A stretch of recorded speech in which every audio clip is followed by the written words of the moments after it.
Sommaire de l'article. À quoi sert un groupe électrogène? Le groupe électrogène, le principe fonctionnel. Il y a donc deux équilibres fondamentaux. Les groupes électrogènes, quelle utilisation? Différents modes de production ou d'utilisation sont à considérer. Les groupes électrogènes, quelle technologie? Conclusion de la seconde partie. Groupe électrogène, système acoustique alternateur produisant l'énergie électrique. La puissance de l'alternateur. Le disjoncteur, protecteur de l'alternateur. Les réactances. Conclusion. À quoi sert un groupe électrogène? Nous constatons que les besoins en énergie augmentent. Année après année, il devient de plus en plus difficile pour EDF de produire suffisamment d'énergie. Nous commençons d'ailleurs à entendre, par les médias interposés, que des délestages peuvent être envisagés. Pour parer ces risques de délestage, un groupe électrogène peut apporter une solution efficace. Le bilan annuel 2015 établi par RDF, routière, montre que la consommation augmente d'environ 0,5% par année. Conformément au graphique ci-dessous, et ce malgré une certaine stabilité entre 2011 et 2013. Au regard de ces éléments, particuliers et industriels viennent à s'équiper d'un groupe électrogène. Nous allons, dans ce premier article, faire une présentation sommaire des groupes électrogènes. Puis, dans un second article, voir les technologies fréquemment rencontrées. Le groupe électrogène, le principe fonctionnel. Un groupe électrogène est l'association d'une machine produisant de l'énergie mécanique et d'un alternateur. Une centrale de production électrique est en fait un groupe électrogène couplé à une chaudière aussi. Dans la pratique, a-t-on pris l'habitude de parler par exemple de centrale hydraulique, centrale nucléaire, centrale à charbon, mais aussi de groupe turbo alternateur, groupe hydraulique, groupe à turbine à gaz. On réserve l'appellation groupe électrogène à l'association moteur à combustion ou à explosion et alternateur, génératrice synchrone, et plus rarement génératrice asynchrone ou continue, répondant à la norme ISO 8528-1. Pour qu'un groupe électrogène ou alternateur fonctionne, il faut une régulation de vitesse sur le moteur et une régulation de tension sur l'alternateur. De plus, ils doivent être munis d'un ensemble de capteurs et de sécurité. Enfin, ils sont équipés d'un système de gestion du démarrage et de l'arrêt qui peut être manuel ou automatique. Nous verrons de façon plus détaillée la technologie employée, lors d'un second article. Autonomie. Un groupe électrogène doit normalement être autonome. Il faut donc une source d'énergie de démarrage qui peut être mécanique, pneumatique ou électrique. Le moteur fournit la puissance active, exprimée en kW, équivalente à ce qui est facturé par EDF. Il doit pouvoir faire face aux pointes de consommation, démarrage de gros équipements en particulier, alors que sa capacité de surcharge est très limitée. La capacité de surcharge est nulle pour un groupe dit de secours en mode ISP, production énergie secours, selon la norme ISO 8528 et généralement de 10% pour les autres, mode PRP, production régime permanent. Il faut donc s'assurer que la charge maxi déterminée par le constructeur du groupe ne sera jamais dépassée. Cette charge est différente selon qu'il s'agit d'un groupe de production continue, ou non, à charge constante ou variable, de secours. Il ne faut jamais se baser sur la puissance du moteur lui-même, exprimée en kW, outre le rendement calculé sur la transmission. Cette puissance est déterminée au régime maxi du moteur et non pas au régime de rotation du groupe, imposé par la fréquence et le nombre de pôles de l'alternateur, 3000, 1500, voire 1000 TRMN. Un moteur d'engin défini pour 2200 TRMN délivre 30 à 40% de moins à 1500 TR. L'alternateur transforme cette puissance mécanique en puissance active et y ajoute la puissance réactive nécessaire. Il s'agit d'un modèle mathématique méthode de Bouchereau, très pratique à utiliser. Mais en fait, il suffit que la régulation ajuste la tension à la bonne valeur pour que la quantité nécessaire de réactif soit générée. Il y a donc deux équilibres fondamentaux. La fréquence, pour laquelle la régulation du moteur ajuste en permanence l'injection pour que la puissance absorbée soit égale à la puissance générée. Si l'on produit trop, la fréquence augmente et inversement. La tension, pour laquelle la régulation de l'alternateur ajuste en permanence l'excitation pour que la puissance réactive absorbée soit égale à la puissance réactive générée. Si l'on produit trop, la tension monte et inversement. À noter, cette régulation est bien plus complexe si l'on a une génératrice asynchrone, dépourvue de régulation. La grandeur caractéristique de l'alternateur est le courant. Dans la limite de ce que peut supporter l'excitatrice, entre le mini et le maxi d'induction, les possibilités de surcharge sont bien plus élevées que celles du moteur.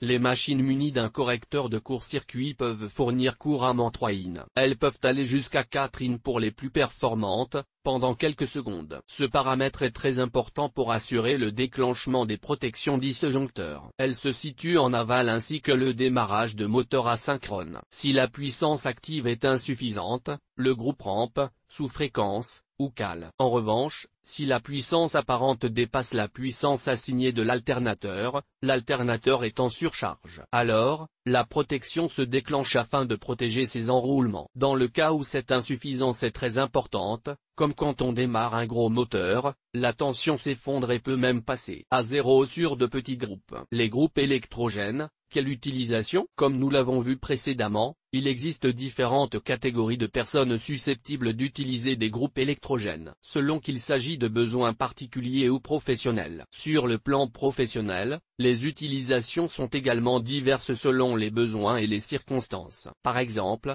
un hôpital se doit d'avoir un groupe électrogène de secours en remplacement de la source principale. Il doit être d'une puissance importante au regard des consommations énergétiques constatées dans ce type de milieu. Pour certains industriels, le choix peut s'orienter vers un groupe électrogène de secours ou un groupe électrogène de type IGIP. Cela permet d'écrêter les consommations en période creuse. Différents modes de production ou d'utilisation sont à considérer. Mode de production de pointe. Le groupe électrogène est utilisé pour couvrir les besoins en pointe du réseau électrique public. En présence du réseau normal EDF, le groupe électrogène se trouve en mode repos ou stand-by. Il n'entre en activité que pour compenser les pointes de consommation électrique. C'est un mode de fonctionnement IGIP. Mode de production d'énergie électrique autonome. Le groupe électrogène sert à la production énergétique, alimentant un réseau de distribution. Ce type d'installation trouve son application sur des sites où le réseau de distribution public est inexistant, et techniquement ou économiquement impossible à mettre en place, tel qu'en montagne, ou encore sur une île. La durée de fonctionnement annuelle de ces groupes électrogènes est souvent très élevée. Mode de production de secours. Les groupes électrogènes de secours sont destinés à alimenter un établissement en courant électrique. En cas d'absence ou de défaillance du réseau public, ces groupes électrogènes se mettent automatiquement en route dès qu'ils détectent une absence réseau. Ce type de groupe électrogène est mis en place dans des bâtiments où les absences secteurs induisent une mise en danger de vie humaine, hôpitaux ou EHPAD, ou encore dans le cas de perte de productivité, banque ou centre de données type data santé. Mode de production de secours inversé. Pour des sites où la production d'électricité constante est critique,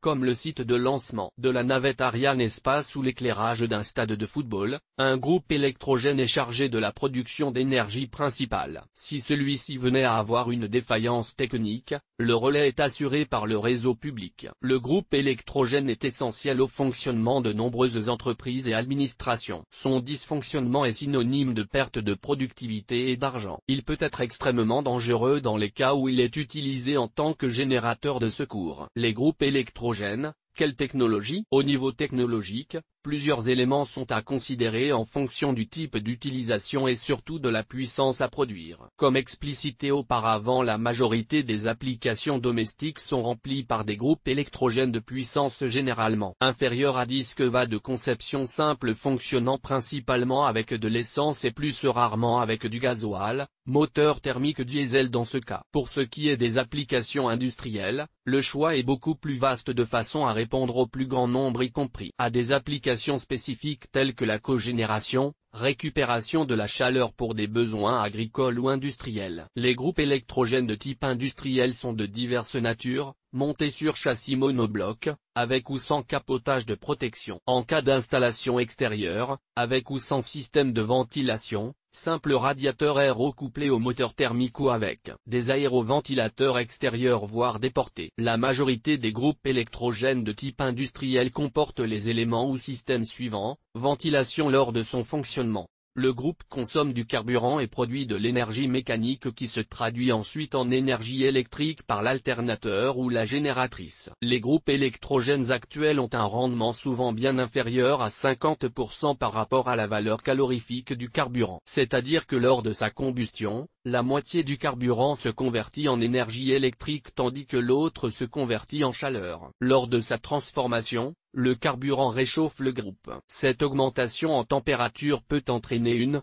surconsommation de carburant par le groupe, baisse de son rendement, casse du moteur. La ventilation d'un groupe électrogène est donc nécessaire, afin d'éviter la surchauffe du moteur pouvant entraîner certaines dégradations. Dans le cas où un groupe électrogène de forte puissance se place dans un local à l'espace réduit, le radiateur se déporte éventuellement à l'extérieur. Préchauffage. Les groupes électrogènes délivrant une forte puissance sont également plus imposants. Ils nécessitent un maintien permanent de leur température afin d'optimiser leur démarrage. À l'identique d'un moteur de camion ou de véhicule, qui est froid voire même très froid en hiver, on constate qu'il est toujours difficile de le démarrer. Afin de pouvoir démarrer le moteur à chaud, un circuit de préchauffage doit maintenir la température du moteur, depuis son extinction jusqu'à son redémarrage. Ainsi pour des groupes situés en extérieur, ou dont les locaux possèdent une ouverture d'air frais, le préchauffage peut être extrêmement coûteux en énergie, car la chaleur émise se dissipe à l'extérieur. Afin d'éviter toute dispersion de la chaleur émise par le réchauffeur à l'extérieur du local, dans une optique d'économie d'énergie,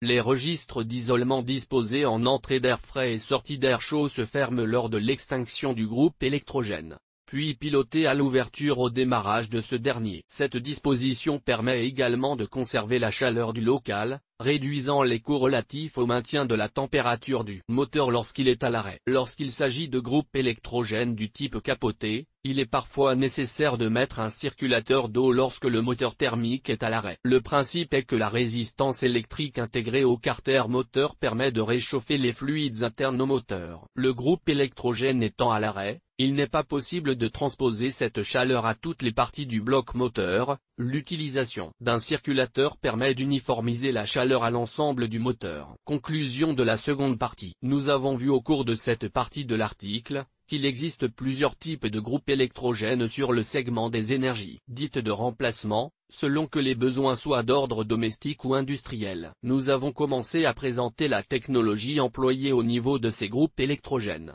en particulier pour les groupes dits industriels. Dans la troisième partie, nous compléterons notre présentation des systèmes technologiques permettant leur fonctionnement et nous verrons également qu'il devient très vite complexe de définir le matériel en fonction de la mise en œuvre sur le lieu d'installation. Groupe électrogène, système acoustique. Un groupe électrogène est générateur de bruit. Le niveau sonore à sa proximité peut atteindre des valeurs très importantes, jusqu'à 120–130 décibels. L'émergence se définit comme la différence entre les niveaux de bruit mesurés lorsque l'installation est en fonctionnement et lorsqu'elle s'arrête. La législation s'appliquant aux groupes électrogènes au sein d'un ERP, établissement recevant du public, est encadrée par les réglementations du voisinage et du bruit au travail. Elle définit le niveau de bruit maximum, valeur qu'on appelle l'émergence sonore. Bruit rayonné. Il est indispensable d'atténuer l'émission des bruits par les groupes électrogènes par en mettant en œuvre des dispositions telles que un capotage acoustique du moteur lui-même, dans le cas où il n'y a pas de local dédié uniquement au groupe électrogène.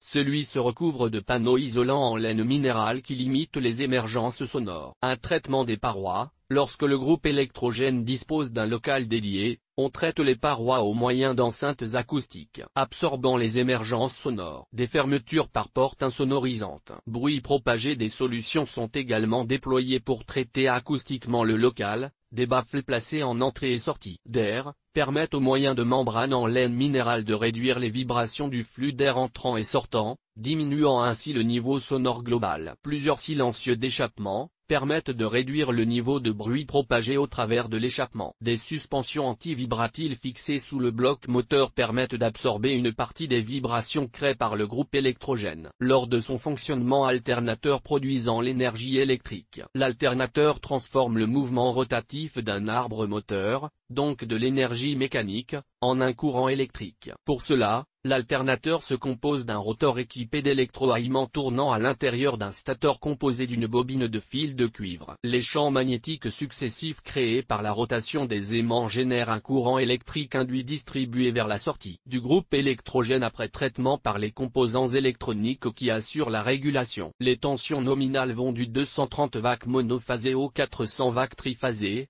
voire même dans certains cas en haute tension, par exemple en 5,5 kV. La fréquence des groupes varie en fonction du nombre de pôles de l'alternateur. Les petits groupes domestiques tournent à des vitesses de l'ordre de 1500 TRMN voire jusqu'à 3000 TRMN, alors que les groupes électrogènes industriels ont des fonctionnements à 1500 TRMN. La puissance de l'alternateur. La rotation des électroaimants de l'alternateur crée une résistivité élevée proportionnelle à la quantité de courant demandée. Dès que la quantité de courant augmente, la sollicitation du moteur est plus importante. La puissance dépend donc de la puissance de l'alternateur et de la puissance du moteur. Le dimensionnement du moteur étant toujours calculé en proportion de la puissance de l'alternateur, c'est la puissance de l'alternateur qui définit le groupe électrogène. Pour déterminer un groupe électrogène, il faut donc faire deux calculs, un en puissance active sachant qu'on ne doit jamais dépasser la puissance de pointe du groupe. C'est généralement la puissance assignée pour les groupes de secours, car déjà surclassés, et celle-ci se majore de 10% pour les groupes de production. PRP égale puissance en régime permanent. 1 en puissance apparente, ou en intensité. Le disjoncteur limite la puissance apparente de l'alternateur. Cela interdit tout dépassement sur une longue période, mais permet des surcharges temporaires. C'est une gymnastique qui peut sembler complexe, mais la plupart du temps les deux puissances s'indiquent sur les appareils. Lorsqu'une installation comporte une séquence de démarrage de plusieurs moteurs, le groupe doit pouvoir encaisser au démarrage de chacun d'entre eux, la puissance appelée par le premier, la puissance déjà appelée par les autres en service. Il faut donc, si possible, démarrer les plus gros moteurs ou les équipements les plus gourmands en premier. Le disjoncteur, protecteur de l'alternateur. Les alternateurs doivent être protégés des surcharges par un disjoncteur ou une protection thermique. Cette protection assure une très relative protection du moteur. Compte tenu de sa fragilité, il vaut mieux s'assurer qu'il ne risque aucune surcharge de façon durable. Les groupes de puissance EGT.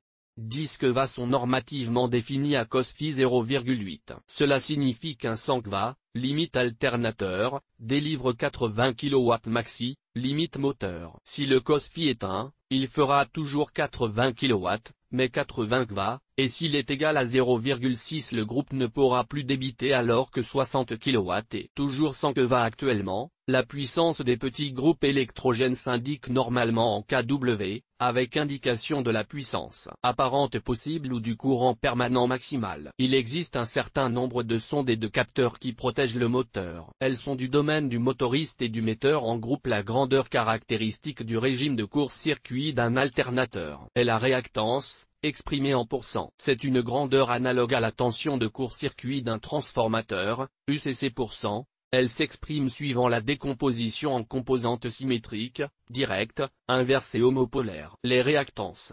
On distingue aussi les réactances longitudinales et transversales en fonction de l'orientation par rapport au rotor. Enfin, lors d'un court-circuit, les réactances varient de façon importante et rapide. On utilise couramment la réactance longitudinale, subtransitoire direct X''D, 0,01 à 0,1 seconde. Le courant de court-circuit, valeur efficace de la composante alternative, est supérieur, 5 à 10 fois le courant nominal permanent. Transitoire direct X''D, entre 0,1 et 1 seconde. Le courant de court-circuit décroît jusqu'à atteindre entre 2 et 6 fois le courant nominal. Synchrone direct XS, permanente. Le courant de court-circuit tombe entre 0,5 et 2 fois le courant nominal. La réactance homopolaire XO. Les valeurs données dépendent de la puissance de la machine et de son mode d'excitation. Pour le courant permanent, elles dépendent de la valeur du courant d'excitation, donc de la charge au moment du défaut. De plus, l'impédance homopolaire des alternateurs est en général 2 à 3 fois plus faible que leur impédance directe. Le courant de court-circuit phase terre sera alors supérieur au courant triphasé. À titre de comparaison, le court-circuit triphasé permanent aux bornes d'un transformateur s'échelonne de 6 à 20 fois le courant nominal suivant la puissance. On peut donc conclure que les courts-circuits aux bornes des générateurs sont difficiles à caractériser, mais surtout que c'est leur valeur faible et décroissante qui rend délicat le réglage des protections. Réactance transitoire. De façon pratique, on peut calculer rapidement la CC3 d'un alternateur en connaissant sa réactance transitoire. X''D, le fabricant communique les valeurs,